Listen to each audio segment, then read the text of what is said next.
মার্কিন president Trump বারবার ইরানকে স্থল অভিযান এবং পারস্য উপসাগরের কিছু দ্বীপ দখলের হুমকি দিয়েছেন।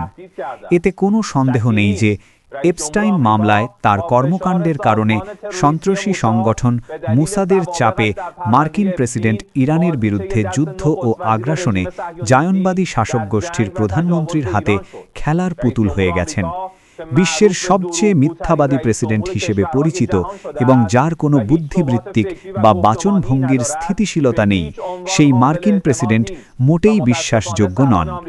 দুর্ভাগ্যবশত মার্কিন নেতারা সশস্ত্র বাহিনীকে নেতৃত্ব দেওয়ার ক্ষমতা এমন একজনের হাতে তুলে দিয়েছেন, যিনি ভারসাম্যহীনতা, বিপজ্জনক ও ভুল অবস্থান এবং সিদ্ধান্তের কারণে মার্কিন সেনাবাহিনীকে মৃত্যুর চোরাবালিতে টেনে নিয়ে গেছেন।